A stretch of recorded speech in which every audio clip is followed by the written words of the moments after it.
बनारस के धरती पर आल इनकर सम्मान न हुई। हो बढ़िया ना बा भैया हो लोकगीत गाय के नंबर दे दहली कि भाई सबका सम्मान हो। महिला पुरुष का हमेशा सम्मान करेली। फायदा उठा ले ज्यादा फायदा तो कबो मेहरारू उठा ले ली। जब गलती कैले ही मेहरारू अगर तोहरे सामने रोज दहली जब से राशन कटवा बनल जाना की कुल माफ समहदावा गलती हुई तब रोज दी ना जानत बा तोहरे अखिया में रतौनी भई दिनौनी भइलली यही के तो तू एक में लौकत रहना कुल माफ अस करवा दी है कि गंगा जमुना इनकरे अखिया में क्षण भर में ये बताओ थे कि जनता से भी रहा सच्चाई है भैया ये अपन अपन सोच है। गुरु कहला कि बिरहा गैया ओई में तनी मनी नाचो दिया एक दिन देवा से बिरहा गावत रहनी सुतल लहिया आउ जनता कहती भैया तनी नाच जा कहत सबसे डर ना हमके इनसे डर है। खड़ा भइली तो गली करे महाराज काहे बटे डेरा थवा जीवन में हरारू नैहरे के छिना रही ससुरो में का सुधर जाई लागत होली ई आदत है अपन जेकर जवन गुण होला चोर चोरी के भाव दिखाई यही बनारस की धरती है राजा हरिश्चंद्र को अरे काम किया बागफोर परिवार ने यहाँ कीमती भाव है काशी है विश्वनाथ है वाराणसी है इस धरती को कई नामों से जाना जाता है। बाबा भोलेनाथ की नगरी है सभी देवी देवता यहाँ विराजमान हुए। बाबा बिरहा का केंद्र संगीत गीत का केंद्र है बिरहा का हृदय है। विद्वानों की धरती है विद्वानों की धरती है साहित्यकारों की धरती है और कलाकारों की धरती है। तो कलाकारों में कई थे कलाकार हूँ जैसे जैसे मैं तू हूँ बड़ा रह रह के पगला जाता रह रह के पगला जाता समझे में ना होता इनकर मेहरारू इनके डांटे ले संजोग से एक दिन जाए के कुर्ता की जगह मैक्सी पहन ले दिमागवा एम कर जाए नरिया रात रहल तो हो जाला कबो कबो सही बोले में फाल्ट बोला जला फाल्ट और साल्ट ऐसा चीज है मेरे साथियों कि दो चीज अगर हो गया तो बात गड़बड़ हो जाएगी। बिरहा तो के बता दे कि हम विजय लाल गुरु और नंदलाल गुरु को छोड़ के दुर्जन चचा के छोड़ के परशुराम चचा के छोड़ के दूसरा के हम बिरहिया बुझबो न कैली कि हो कहा बिरहिया वो काहे के काहे बदे वो गुरु नहीं है बाबा हेरा के कुल बिहार से भ्रष्ट करे बदे बिरहा चौकी तोड़ के नाचत ना चौकी छोड़ के नाचत आपन चौकी छोड़ के दूसरे के चौकी पे जात है वहां से नाचत वहां से नाचत वहां उहो कला हाँ बिहारी लौंडा हूँ दो चार थे बिहार से आके चला जाएगा ढेर बात भक्सावन पर मजा ना भैया हमारा जा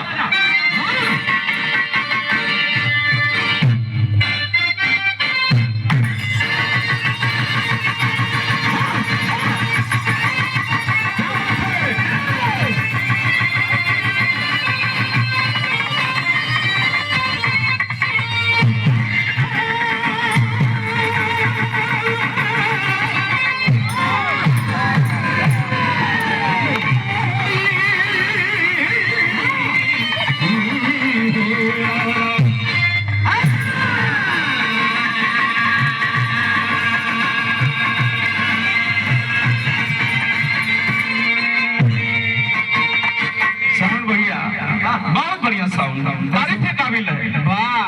तनी भूमिका में भाव लगल देखा बीरस कैसे बोलाला मेहरारून के बीरस आवे लेकिन वह बिहार के जो आप श्री गीता त्यागी रहनी वो भी रहा गामा का क्यों गाई हो एक कुल आजकल कुल नाचत है खाली जितना गावत नहीं हो से बेसी नाचत है गवले पर कम ध्यान नचले पर ज्यादा का जमाना हो गल हो भैया खाली रुपया के चक्कर में जैसे मेहरारू रुपया के चक्कर में पड़ल है कि केकरी पॉकेट से कितना रुपया निकालने अरे बौरही मेहनत करबू तो पसीना का कमाई खइबू आजीवन खुशहाल रहबू ई कुल का फल हवा बिरहा में को बिरहा का पतन इसीलिए हो रहा है बिरहा को सुनने के लिए लोग तैयार नहीं है हमारे चाचा दादा जनता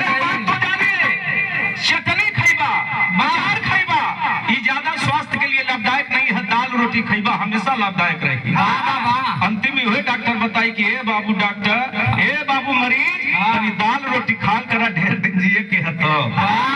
तो बिरहा गावे के तो बिरहा सीखा और बिरहा गावा, न चले पर ज्यादा ध्यान मत, गौले पर ज्यादा ध्यान भैया, ज्यादा कम से कम महाराज वो नहीं तो करा देला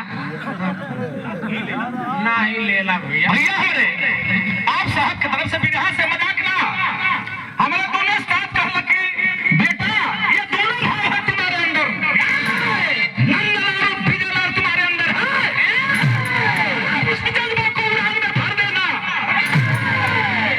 गाजीपुर की धरती कभी चुनौती बर्दाश्त नहीं करती। ये रामदेव चचा का दूध है फूल, संकेत लगत तनी उठा के दे दे तब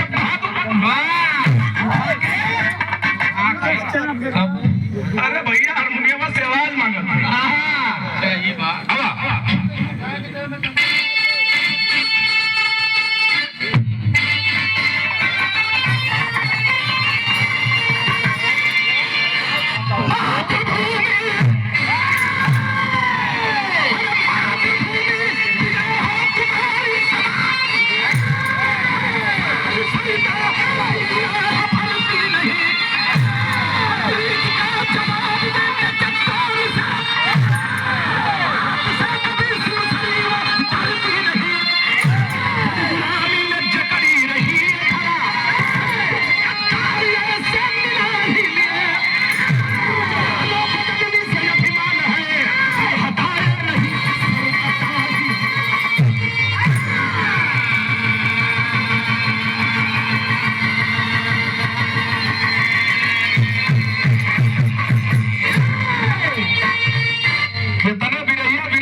भैया हो गधा पहलवान ना सुना हमारे बात, इंसान विद्वान होता है तो ऐसा पहली बार हुआ है काहे बदे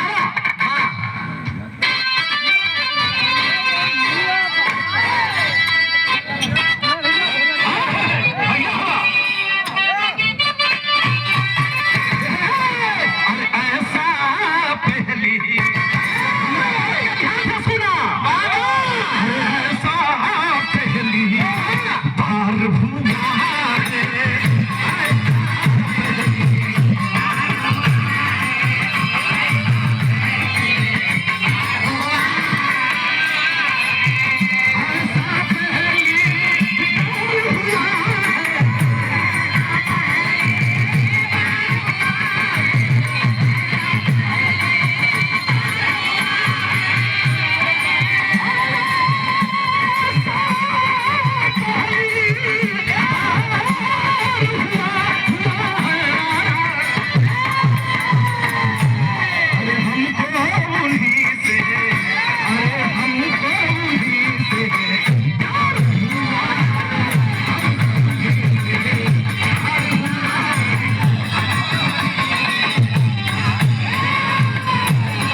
छोटका बचवा गोपाल सामने हमें मंच पर आ जाए तनी हम सम्मान कर ले। वाह हमारे भाई हैं, ऐलान करते हैं हमारे उस्ताद, ये हमारा शिष्य नहीं बना बेटा है।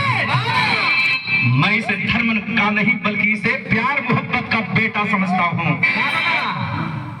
हमारे गुरु आप श्री नंदलाल रवि दिखाइए, एकदम हीरो नहीं है। गोपाल हमारे भाई हुए, अरे मलवा वलवा कुल मिल जाइए हो हमारे से, घबरा मत। कहा जाता है मेहनत रंग लाएगी,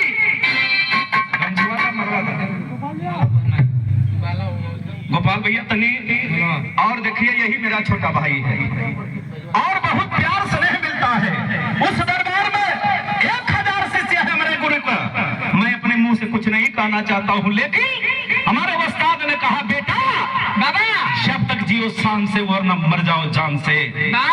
जीवन में जीना है तो इज्जत की जिंदगी जीना रे, वरना जिल्लत की जिंदगी जीने की कोशिश मत करना।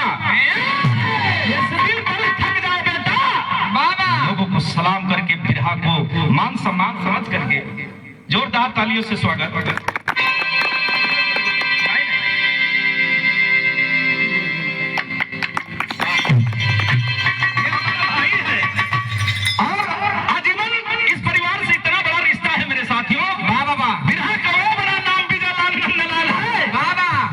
बता दूं कि पूरा बिरहा कर्जमंद है विजय लाल नंदलाल के नाम से।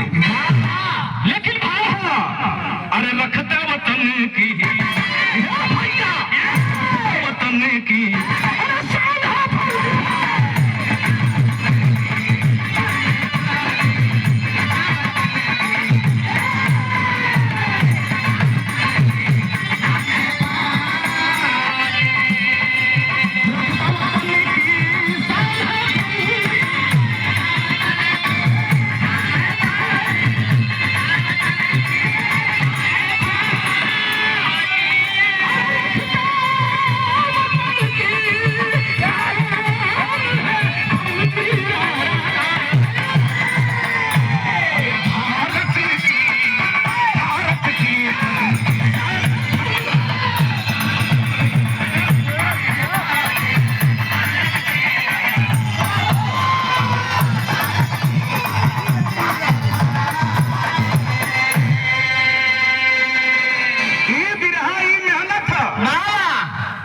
मेरे भाइयों दिल दिमाग लगाइए और मेरे बिरहा को सुनिए बाबा।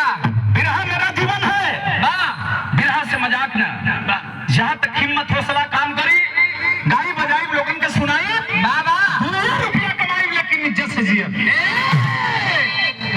कहानी का शुरुआत हो गलावा जौहरी में भाव हो गला।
सब बुझ गए।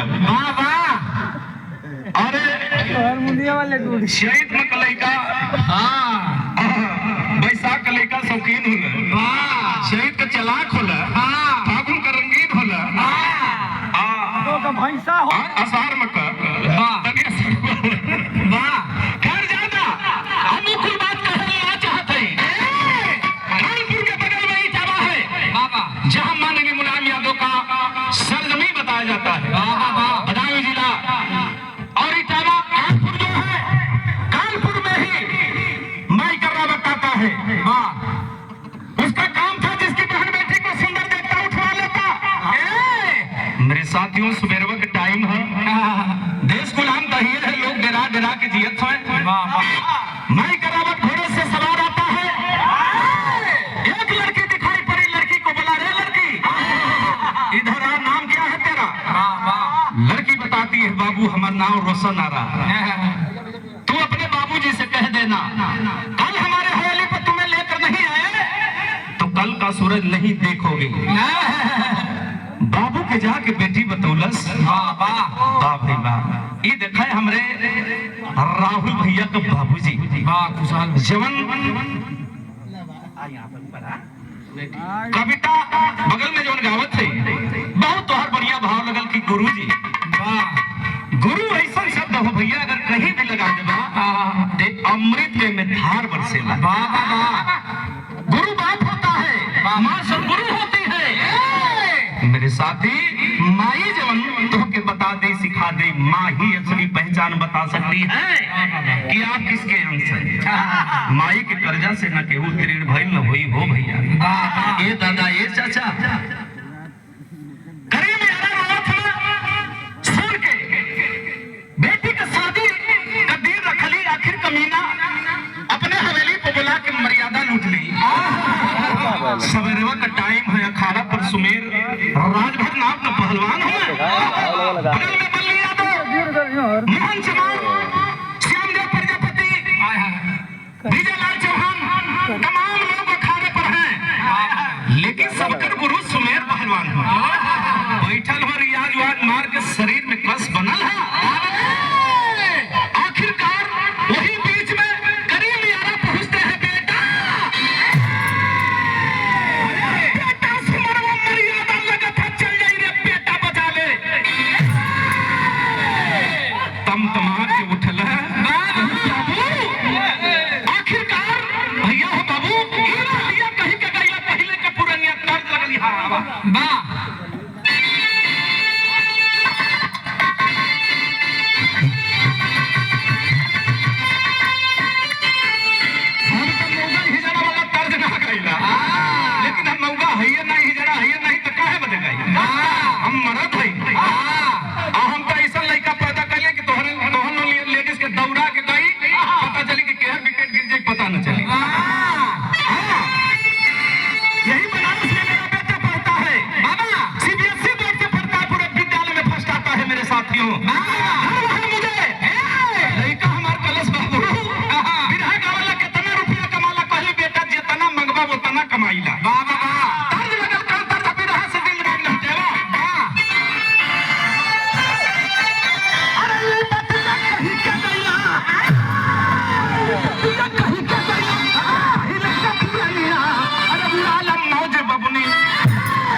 चुकाहा के धरती से प्रधान जी के द्वारा, राम दुलार साहब प्रधान जी के द्वारा 100 रुपया पुरस्कार आई हमारे राहुल भैया के बाबूजी। बाबा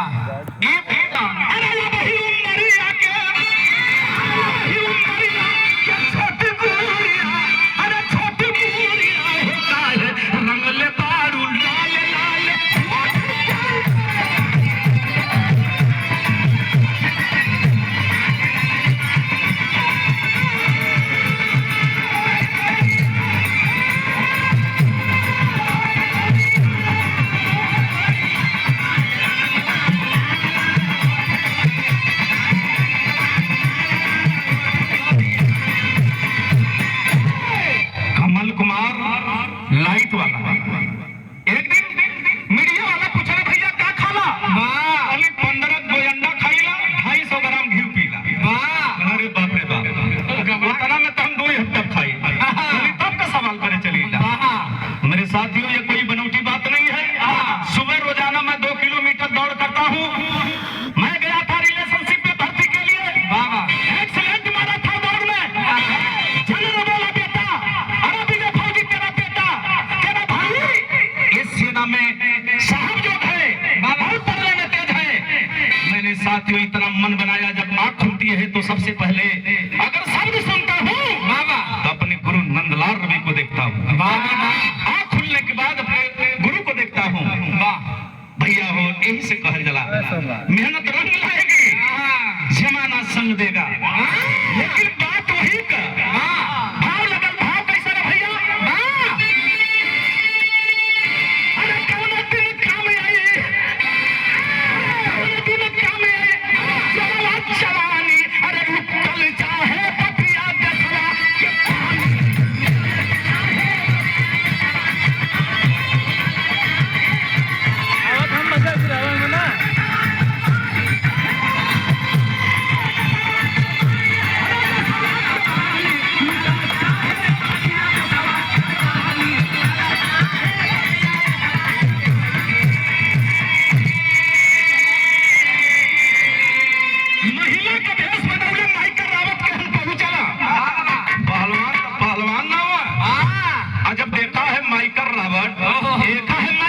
मेरे साथियों माइकल रावत की हवेली पर पहुंचा है, सुमेर राजभर पहुंचा है। और जब देखा माइकल रावत बोला, हो क्या बात है, तू तो बड़ी सुंदर लग रही है, एक काम कर अलमारी खोल, उसमें से दारू देता है, थोड़ा तू भी पी और थोड़ा हमको भी पिला, हम पी तो हम पिया, मूड बनाए ले जा, बना लिया ये करी में तो तू तेज है अपन मेहरारू समर्थन ना दूसरा के चक्कर में हुआ। हाँ यही से दे ना धरत। हाँ सही है, तो मार के बेलना से तोड़ देंगे। भैया हो बाबू, आखिरकार अपन वाला काम कर दे। जब पी करके बेहोश होता है कमीना, बाहर मेरे देश का जवान, बाहर उसके अंदर जज्बा, देश का जवान का जब खून गर्म हो जाता,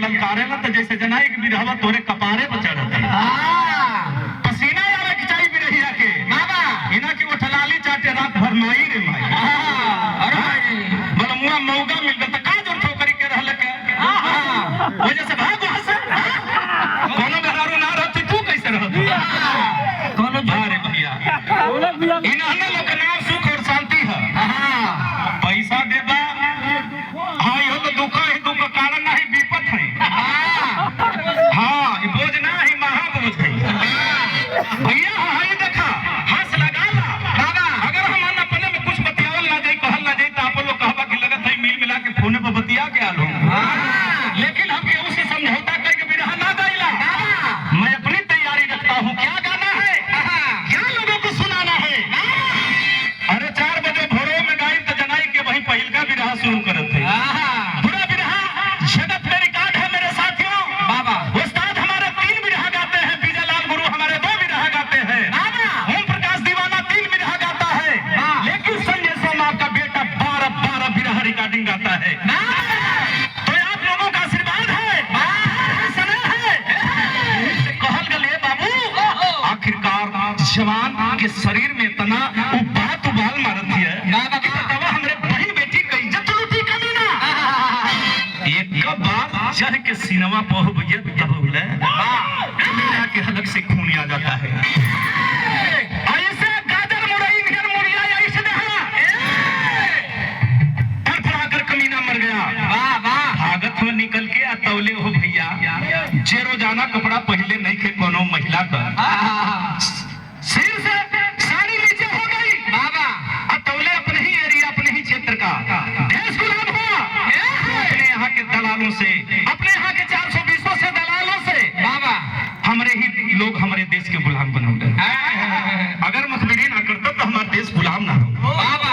साथियों मेरे भाइयों, आखिरकार भागत हुआ मार के माइकल रावत को मार देता है, भागता है तब तक बलिया के चौकीदार चीन दल खतरे को घंटी बजौलस, पीछे पीछे अंग्रेजी दुश्मन आगे सुमेर राजभर पहलवान बाबा भैया हो गैलन घरे, अपने पत्नी राधा, अपने पत्नी राधा का हाथ पकड़ना, कहना बेटा राजू कहाँ बा, दोनों के लेके भागत समय आगे मेरे साथियों मेरे भाइयों, सुमेर पहलवान पीछे पीछे अंग्रेजी दुश्मन, भागत देखो मरई दिखाई पड़ा, मरैया से पहले आज पत्नी गर्भवती है राधा, पहलवान से कहली स्वामी अब हमारे चलना जा, स्वामी हमारे चलना जा, एगो काम करा स्वामी, हमके ये झड़िया में छुपा दा, हमके तोहर कसम स्वामी हमारे बचवा के बचाला। कसम के सामने भारत में एक ऐसी प्रथा है मेरे साथियों, कसम की, जब कसम के हुके दे देगा तो वो सारी बात तोहर माने की तैयार है। वाह पहलवान भैया हो बाबू, आखिरकार सोचत हुए पत्नी की झाड़ी में छुपा देना, आगे भागत जात हुए, बुढ़िया माई के मरई में जब पहुंचला से रोक एगो बात कहला, पर्द लगल गौना करवला ये हरि जी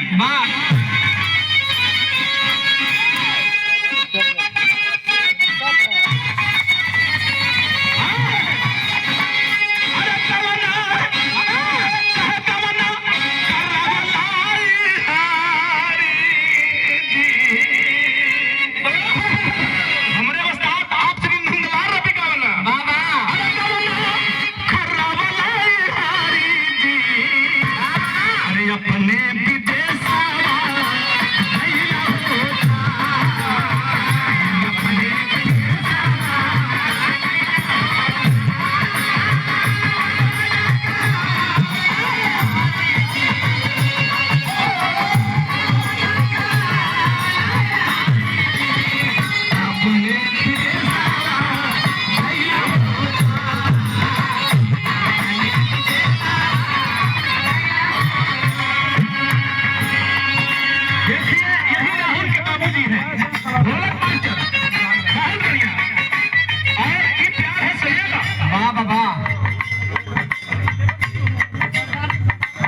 है। माँ बोलती है बेटा तुम मुरारी मेरा ही बेटा है ना? बोलता है माँ क्या बात है, ये क्या पढ़ा रही है? बेटा एक काम कर, अपना कपड़ा निकाल, सुमेर का पोशाक अरे पहिर ले हला मुरारी, क्या देली जल्दी बेटा अरे भागो महतारी। आखिरकार हाई देखा है, सुमेर का कपड़ा मुरारी, मुरारी का कपड़ा सुमेर। और जब ही मुरारी कपड़ा पहनता है, माँ आदेश करती है बेटा तुम्हारा जाना पहचाना क्षेत्र है बेटा, तुम निकल यहाँ से, कमीनों को चकमा देकर बेटा वापस से आ जाएगा। माँ दिल में दिलासा देती है, आशा देती है, सुमेर को राजू को घर में रखती है। मुरारी भागता है, मुरारी को सुमेर समझ करके अंग्रेज दुश्मन पीछा करते हैं। आगे आगे मुरारी, पीछे पीछे अंग्रेजी दुश्मन। बाबू कुछ दूर है मुरारी, और तब तक अंग्रेज आखिरकार अपनी बंदूक निकाले और उसमें गोली डाले, और गोली डालने के बाद आखिरकार वो कैला का कमीना हो भैया। एगो कर्ज लगत सुतल गंगियावा जगावे भैया हम लगवा।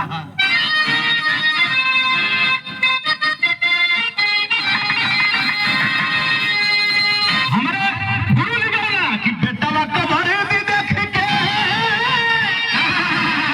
अरे बेटा कबर भी देख के रोली माया।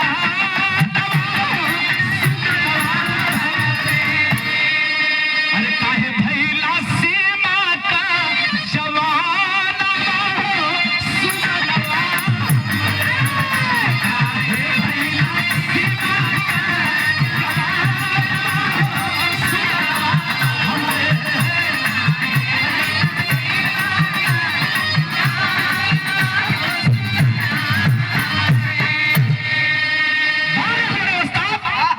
सुनबा त लगी कि वीडियो चलत है। और क्या कहूँ वर्दी लेहल से तोहरे, ये वर्दी लेहल से हमरे, अरे सजना कज्जा हवा बनली अरे सब निहार सुनला, हवा बनली अरे सब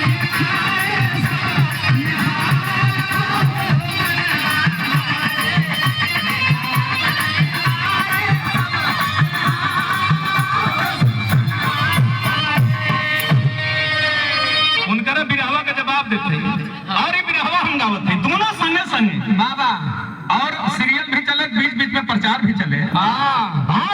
ये प्रोडक्ट का प्रचार है बाबा, ये विजयी नंदलाल साहब के प्रोडक्ट का प्रचार चलत है। लेकिन भैया हो आ जाए कदासिया, आ जाए कदासिया, अरे बिहान तू वदसिया तेर सिया तेर सिया नदी बाटे तोरे गाँव बना तेर सिया।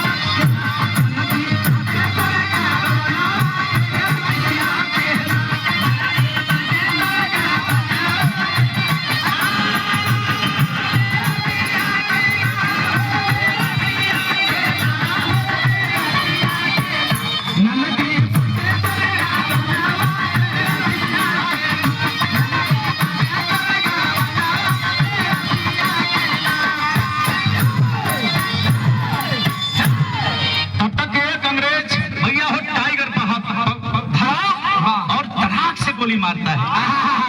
मुरारी के बदन में जब गोली तो माई के पीछे मुड़ के देखल चाहता बहादुर, लेकिन हिम्मत हौसला नहीं हारेंगे। बोला कि एक गोली मारला, एक गोली मारला, अरे दूसरा गोली मारला, सुना हो बाबू, अरे सुना हो बाबू, अब तब भैया जंगलवा सुना हो बाबू।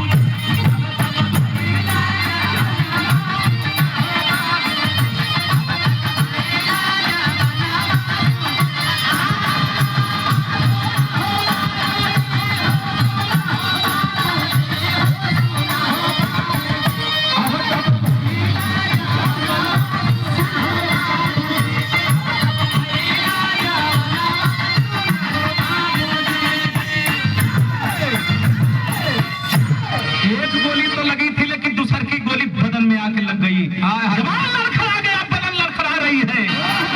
भागते भागते नदी के किनारे कमीना पकड़ लेंगे, मेरे भैया को मार दोगे, माँ की कसम टूट जाएगी। आखिरकार मेरा भैया पकड़ा जाएगा, धर्म का भाई पकड़ा जाएगा। भैया हो कि नदिया में कूद अपन, नदिया में कूद अपन, अरे तेज बापा रनवा सुना हो बाबूजी, अरे सुना हो बाबूजी, अरे धन माई का ललनवा सुना हो बाबूजी। वंदे मातरम कह करके वंदे मातरम कहते हुए नदी में टप गया। शरीर से खून बह रहा है। इधर देखा है, जब तक शरीर में जान था तब तक पानी से लड़ता रहा। मेरे भैया, मेरे दादा, मेरे बिरहा को आप लोग सुनते हैं, इसी बिरहा से मेरा परिवार चलता है। भाइयों, बड़ी खुशी होती है। बनारस बिरहा का हृदय है, संगीत गीत का केंद्र है। जबले यहाँ कोई ना गौलस तबलो बिरहा में पूरा भाई में न कह, यही आकर पूरा होता है। जैसे एक लड़की सिंदूर के बिना 15 श्रृंगार में रहती है, और जब सिंदूर पड़ जाता है तो 16 श्रृंगार में हो जाती है। उस तरह से बिरहिया जिस दिन बनारस में गाँव लगी, बिरहा में पूरा हो जाएगा। अधूरा माना जाता है जिस दिन बनारस में गाया गया उसी दिन पूरा हो जाएगा। लेकिन मेरे भाइयों, बड़ी खुशी होती है आप लोगों का प्यार, स्नेह, भाव, दुलार स्नेह पा करके।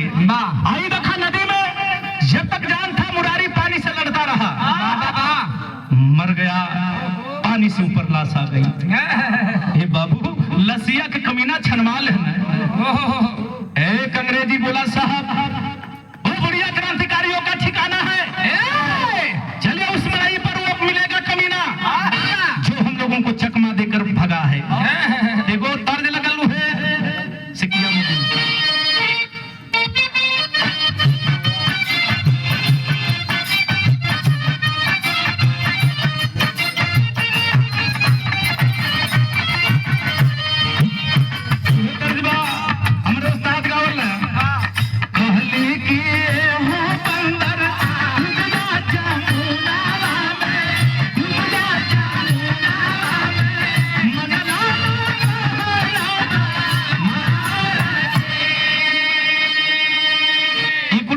गीत का भाव गीत है, कब पूरा ना हुई है तो के ना चावत बाटे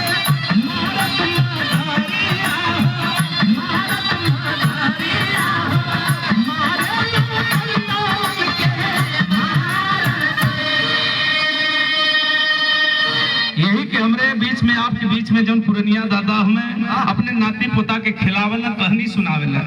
सिकिया में बीनी बीनी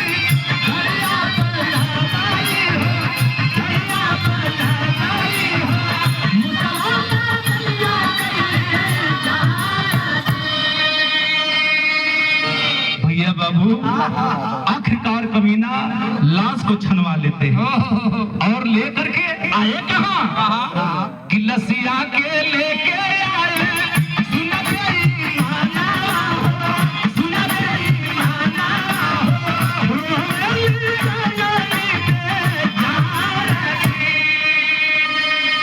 अंग्रेजी दुश्मन लाश को ला करके माई बुढ़िया के सामने पटक दिए। अरे बुढ़िया, ये तुम्हारा ही बेटा है ना?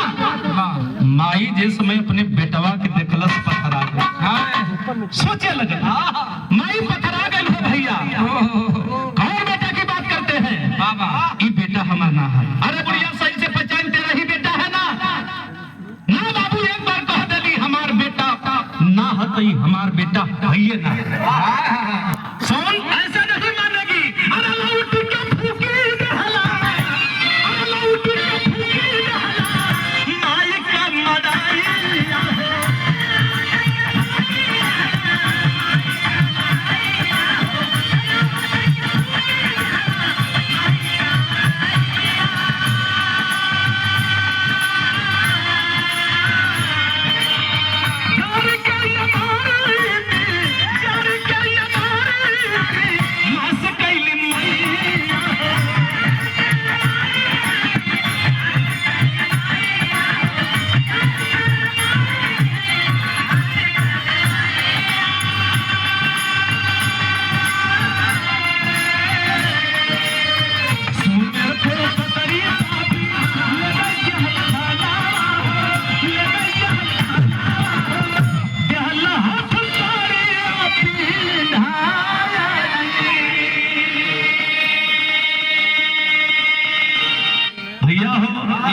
ब्राह्मणों के आने से पहले बाबा मुरारी की जो पत्नी थी आशा राजू को लेकर वहां से चल गई थी।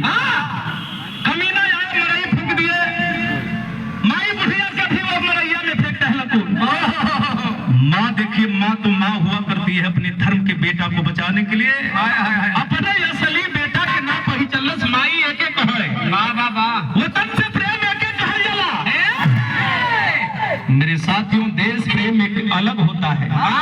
आखिरकार हाई देखे कमीना ले गए और तिहाड़ जेल में बंद कर दिए। यहाँ का बात वहां छोड़ा, यहाँ देखा सुबेरवा का टाइम है। बाबू लाखन सिंह दरोगा घोड़े से सवार सैर कर रहे हैं, तब तक झाड़ी से खड़खड़ाहट की आवाज आती है। एक महिला दिखाई पड़ी, सवाल करते हैं क्या नाम है तेरा? बाबू हमारा नाम राधा है। तुम्हारे पति का क्या नाम है? ये बाबू हमारे पति का नाम सुमेल है। क्या कर रहे हो इस शादी में? गंगल गंगल राधा का पति बाबू मत मरिया बाबू, हमार कोनो दोष ना बा, हमार कोनो दोष ना बा। हंसे लगल बाबू लाखन सिंह दरोगा हंसती है, रे बहना क्यों रो रही है पगली?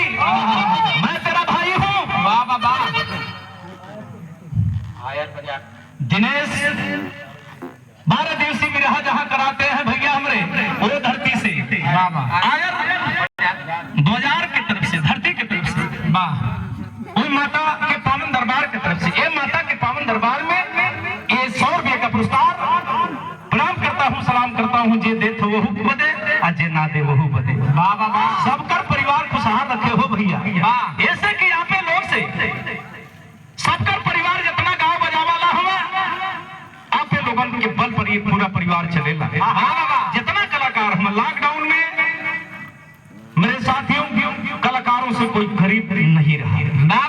अब तो ये समय आ गए कि 2-4-5 साल और लग जाए तो दिल्ली मुंबई ना, बल्कि घर में जाके कुछ उधम करे के पई अगल बगल में संपत्तियां बेचे के हुई। क्या करवा बेचाई के हुई, जरता क्या न करता।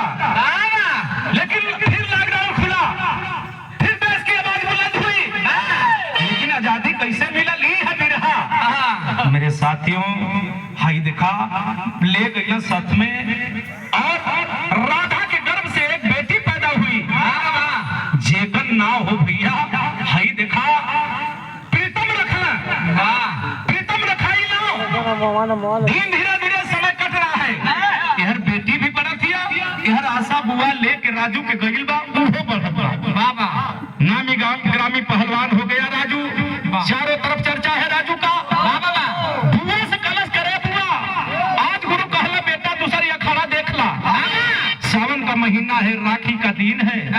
ये बाबू लड़का रमत हुआ जा तो दूसरी अखाड़ा पर चला, और गुरु से मिला, दूसर गुरु बनाई। तौले देखत कहा सावन का महीना, राखी का दिन है। एक लड़की राखी लेकर के थाली में मिठाई रोरी हो रही है। रोने की आवाज उस लड़के के कान में जाती है। राजू जाकर सवाल करता है, रे बहना क्यों रो रही है? बहनिया कलश की भैया, हमके बहन कहला ना। के मतरिया आ गई, जब मतरिया आ गई तो फिल्म का तर्ज लगा झुमका मोरा।